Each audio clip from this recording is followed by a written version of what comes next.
നായകളെ കൂട്ടത്തിൽ 4 വിധം നായ. ഒന്ന് പോലീസ് നായയാണ്, അതിനാരും എറിയാറില്ല. കാരണം എറിഞ്ഞാൽ പൂതി മാറിപ്പോകും, അതിനാരും എറിയാറില്ല. മറ്റൊന്ന് കാവൽ നിൽക്കുന്ന നായയാണ്, അതിനെയും ആരും എറിയാറില്ല. കാരണം കാവൽ നിൽക്കുന്ന നായ അത് മറ്റൊരു മനുഷ്യന്റേതാണ്, അതിനെ എറിഞ്ഞാൽ അതിന്റെ ഉടമസ്ഥൻ വെറുതെ വിടൂല. മൂന്നാമത്തൊരു നായയാണ് അതെ വേട്ടയാടുന്ന നായ. ഫത്ഹുൽ മുഈൻ അതിനെ സംബന്ധിച്ച് പറഞ്ഞു മുഅല്ലമായ നായ.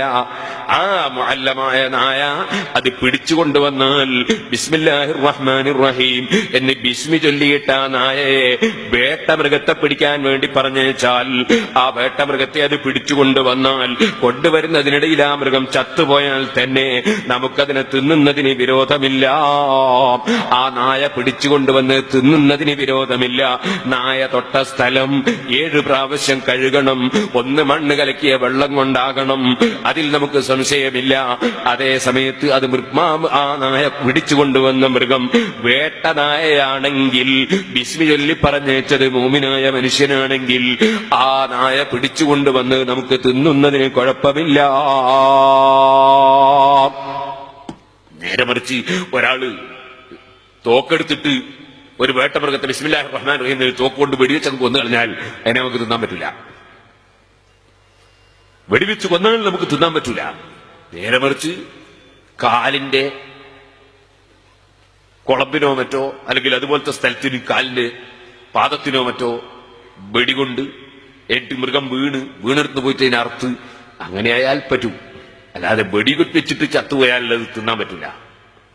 അതേസമയത്ത് ഈ നായ, വേട്ട പഠിപ്പിക്കപ്പെട്ട നായ, അതിനെ നമ്മൾ ബിസ്മി ചൊല്ലിയിട്ട് പറഞ്ഞു വെച്ചിട്ട് ആ നായ മൃഗത്തിനെ പിടിച്ചു കൊണ്ടുവന്നാൽ അത് ചത്തുപോയാലും നമുക്ക് തിന്നാം.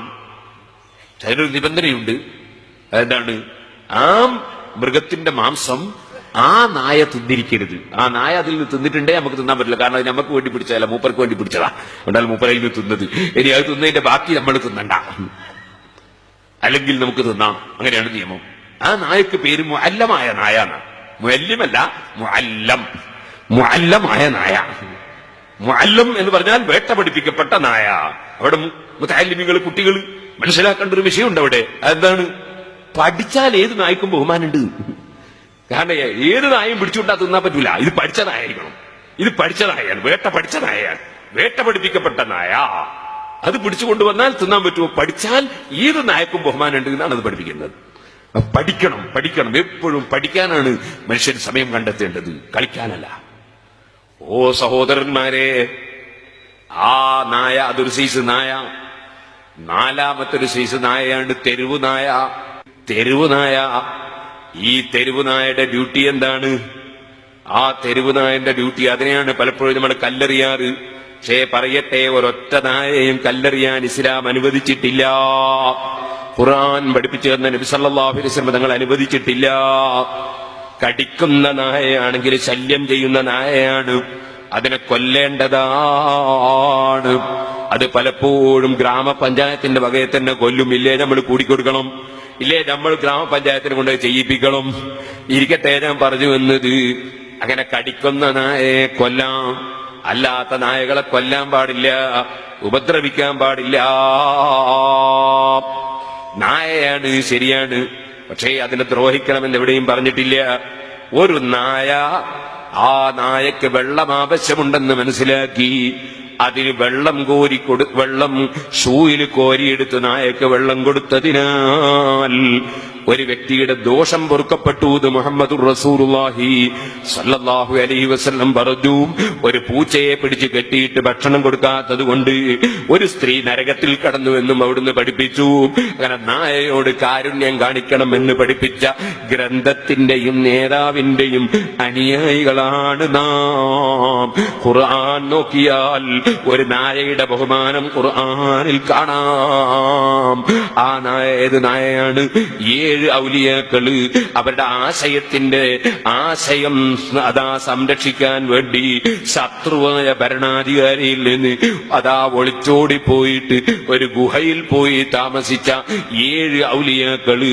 ആ 7 ഔലിയാക്കളാണ് അസ്ഹാബുൽ കഹ്ഫ് എന്ന് പറയുന്നത്. സൂറത്തുൽ കഹ്ഫ് എന്ന് പറഞ്ഞിട്ട് വെള്ളിയാഴ്ച നമ്മൾ ഓതുന്ന സൂറത്ത്, ആ അൽ കഹ്ഫ് എന്ന് പറഞ്ഞാൽ ഗുഹ എന്നാണ് അർത്ഥം. അവിടെ പോയി കൂടിയ 7 ഔലിയാക്കളെ ചരിത്രമുള്ളൊരു സൂറത്താണത്. ആ ഔലിയാക്കളെ മഹത്വം പറയുമ്പോൾ പരിശുദ്ധ ഖുർആൻ ഒരു നായയുടെ മഹത്വം പറയുന്നു. വകൽബുഹും ബാസിതുൻ ദിറാഇഹി ബിൽ വസീദ്. അവരുടെ നായ അവരുടെ ഗുഹമുറ്റത്ത് അതാ കയ്യും അതാ പരത്തി വെച്ച് അവിടെ കിടക്കുന്നു എന്ന് മാത്രമല്ല, ആ ഔലിയാക്കളെ എണ്ണം പടച്ചവൻ പറയുമ്പോ അല്ലാഹു ഖുർആനിൽ പറയുന്നു സബ്അത്തുൻ വസാമിനുഹും കൽബുഹും. അവർ 7 ഔലിയാക്കളാണ്, അവരിൽ 8ാമത്തേത് അവരുടെ നായയാണ്. ഔലിയാക്കളെ കൂട്ടത്തിൽ മെമ്പറാക്കിയിരിക്കുകയാണ് നായൻ അല്ലാഹു ഖുർആനിൽ. എന്താ കാരണം? ഔലിയാക്കളെ സ്നേഹിച്ചതുകൊണ്ടാ. ഔലിയാക്കളെ സ്നേഹിച്ചതുകൊണ്ട്. ഒരാളെ സ്നേഹിച്ചവന്റെ കൂടെയാണെന്ന് മുഹമ്മദുർ റസൂലുള്ളാഹി. സ്നേഹിക്കേണ്ടവരെ മാത്രമേ സ്നേഹിക്കാവൂ. അള്ളാഹിനെ സ്നേഹിക്കണം, അവന്റെ ഹബീബായ നബി സല്ലല്ലാഹു അലൈഹി വസല്ലം സ്നേഹിക്കണം, അവന്റെ സജ്ജനങ്ങളായ മുഅ്മിനീങ്ങളെ സ്നേഹിക്കണം. സ്നേഹിച്ചാൽ സ്നേഹിച്ചവന്റെ കൂടെയാണ്. 7 ഔലിയാക്കളെ സ്നേഹിച്ച് കൂടെ കൂടിയ നായയാണ്. ആ നായയെ അല്ലാഹു പരിശുദ്ധ ഖുർആനിൽ പുകഴ്ത്തുകയാണെന്ന് മാത്രമല്ല, നിങ്ങൾക്ക് കാണാം സഹാബത്തിൽ നിന്ന് മഹാന്മാരായ ഖുർആൻ വ്യാഖ്യാതാക്കൾ രേഖപ്പെടുത്തി വെച്ചു. ആ 7 ഔലിയാക്കളുടെ പേര് എഴുതി വെച്ചാൽ വീട്ടിന്റെ കാവലാണ്. 7 ഔലിയാക്കളുടെ പേരിന്റെ കൂടെ ആ ഔലിയാക്കളുടെ കൂടെ പോയ നായന്റെ പേരും എഴുതി വെക്കണം. ആ നായയുടെ പേരാണ് ഖിത്മീർ. ഇപ്പോഴും ചില വീട്ടിന്റെയും കടയിടുക്ക് മുന്നിൽ എഴുതി വെച്ചത് കാണാം. അത് തഫ്സീറിന്റെ ഖുർആൻ പണ്ഡിതന്മാർ തഫ്സീറിന്റെ ഗ്രന്ഥങ്ങളിൽ അത് പറഞ്ഞിട്ടുണ്ട്. അത്ര വലിയ ബഹുമാനം ആ നായക്ക് കിട്ടി. അള്ളാഹ് സ്നേഹിച്ചവരെ സ്നേഹിച്ചതിന്റെ പേരിലാണ്, സ്നേഹിച്ചവരോടുകൂടെ ത്യാഗത്തിന് മുതിർന്നതിന്റെ പേരിലാണ്. ഖുർആൻ ആ നായയെ പുകഴ്ത്തി പറയുകയാണ്. അവിടെ നായാന്ന് വിചാരിച്ചിട്ട് നിന്ദിക്കണ്ട. നായയും അള്ളാഹുവിന്റെ ജീവിയാണ്. നായക്ക് വെള്ളം കൊടുത്തതുകൊണ്ട് ഒരാൾ സ്വർഗത്തിൽ കടന്നു എന്നാണ് നബി സല്ലല്ലാഹു അലൈഹി വസല്ലം പഠിപ്പിക്കുന്നത്. പൂച്ചയെ പിടിച്ച് കെട്ടിയിട്ടതുകൊണ്ട് ഒരു സ്ത്രീ നരകത്തിൽ കടന്നു എന്നാണ് നബി സല്ലല്ലാഹു അലൈഹി വസല്ലം തങ്ങൾ നമ്മളെ പഠിപ്പിക്കുന്നത്. നായ തൊട്ടാൽ 7 പ്രാവശ്യം കഴുകണം. അത് വേറെ നിയമമാണ്. നിയമത്തിന്റെ റൂട്ടിലങ്ങ് പോകും. നമ്മളെ ശരീരത്തിൽ തന്നെ നമ്മൾ കാക്കിച്ച് തുപ്പി, എന്നാൽ അതിന്റെ വകയിൽ ചുണ്ട് കഴുകണമെന്നില്ല. പക്ഷെ നമ്മൾ മൂത്രമൊഴിച്ചാലോ അവിടെ കഴുകണം, നിയമമാണ്. ഇനിയോ അതെന്തി, അത് പുറപ്പെട്ടത് നജസാണ്, അപ്പൊ അവിടെ കഴുകണം. കാർക്കിച്ചു തുപ്പിയപ്പോ പുറപ്പെട്ടത് നജസല്ല. എന്നാൽ അതേ സമയത്ത് നമ്മൾ ഛർദ്ദിച്ചാൽ വായ കഴുകണം. അതെന്താ കാരണം? വായക്ക് കുഴപ്പമുണ്ടായിട്ടൊന്നുമില്ല, നജസ് തൊട്ടുകൊണ്ടാണ്, അല്ലേ? അപ്പൊ അത് വേറെ വിഷയം. നായ തൊട്ടാൽ 7 പ്രാവശ്യം കഴുകണം, അത് നിയമമാണ്. പക്ഷെ അതിന്റെ പേരിൽ നമ്മൾ ഛർദ്ദിച്ചാൽ വായ കഴുകണമെന്ന് പറഞ്ഞ് അതുകൊണ്ട് ഛർദ്ദിച്ച വായിൽ കുറെ ചരക്കല്ലെടുത്തിടാൻ പറ്റുമോ? അല്ലെ കുപ്പിച്ചില്ലിടാൻ പറ്റുമോ? ഒന്നും പറ്റൂല. വായയെ ദ്രോഹിക്കാൻ പറ്റില്ല, ഒരു അവയവത്തെയും ദ്രോഹിക്കാൻ പറ്റില്ല. ഇതുപോലെ നായനെയും ദ്രോഹിക്കാൻ പറ്റില്ല. നായനെ വെട്ടാൻ പാടില്ല, നായനെ കൊല്ലാൻ പാടില്ല, നായനെ ദ്രോഹിക്കാൻ പാടില്ല. നായ അല്ലാഹുവിന്റെ ജീവികളിൽ ഒരു ജീവിയാണ്. ഇരിക്കട്ടെ സുഹൃത്തുക്കളെ, നായനെ തെറ്റിദ്ധരിക്കരുത് എന്ന് ഫത്ഹുൽ മുഈനിൽ പറഞ്ഞിട്ടുണ്ട്. ഒരൊറ്റ മനുഷ്യനും തെറ്റിദ്ധരിക്കരുത് അങ്ങോട്ട് ഇങ്ങോട്ട്. പിന്നെ പറയണോ നായനെ തന്നെ തെറ്റിദ്ധരിക്കരുത്? ഫത്ഹുൽ മുഈനിൽ നായനെ തെറ്റിദ്ധരിക്കരുത്. എപ്പോ? ഒരു ബക്കറ്റ് വെള്ളം, ആ വെള്ളം നമ്മൾ ഉദു കൊടുക്കാൻ വേണ്ടി വെച്ച വെള്ളം, നമ്മൾ വരുമ്പോണ്ട് ഒരു നായ ആ ബക്കറ്റിൽ നിന്ന് തലയിങ്ങനെ പൊക്കുന്നു. വെള്ളം തൊടുന്നത് നമ്മൾ കണ്ടിട്ടില്ല, നായ തല പൊക്കുന്നതേ കണ്ടിട്ടുള്ളൂ, വെള്ളം തൊടുന്നത് കണ്ടിട്ടില്ല.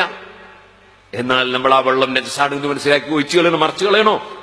ഒഴിച്ചു കളയണോ? വേണ്ട, ആ വെള്ളം കൊണ്ടൊന്നും കൊടുക്കാം. കാരണം നായ തൊടുന്നത് നമ്മൾ കണ്ടിട്ടില്ല. അപ്പൊ നായ മുഖം ഇങ്ങനെ പൊക്കുന്ന കണ്ടില്ലേ? മുഖം പൊക്കിയത് കൊണ്ട് തൊട്ടവെള്ളമൊന്നുണ്ടോ? നമുക്ക് നല്ല വിചാരിച്ചുകൂടെ നായനെ പറ്റി? അത് തൊട്ടിട്ടില്ല എന്ന് വിചാരിക്കണം. പിന്നെ എന്തിനാ മുഖം താഴ്ച നോക്കിയത്? നമ്മളൊക്കെ കിണറ്റിൽ നോക്കില്ലേ ചിലപ്പോ എത്ര വെള്ളം ഉണ്ട് നോക്കാൻ. അതുപോലെ അത് എത്ര ലിറ്റർ വെള്ളം ഉണ്ട് നോക്കിയത്. നല്ല വിചാരിക്കണം നായനെ പറ്റി. ഒരു നായനെയും തെറ്റിദ്ധരിക്കരുത്, ഒരു നായനെയും തെറ്റിദ്ധരിക്കരുത്. അങ്ങനെ ഇസ്ലാം. നമ്മൾ കാണുന്നവരൊക്കെ തെറ്റിദ്ധരിക്കല, നമ്മളെല്ലാവരും തെറ്റിദ്ധരിക്കല, അങ്ങനെ പാടില്ല. ഒരു നായനെയും തെറ്റിദ്ധരിക്കരുത് എന്നാണ് ഇസ്ലാം. അങ്ങനെയാ ഖുർആൻ പഠിപ്പിച്ചത്.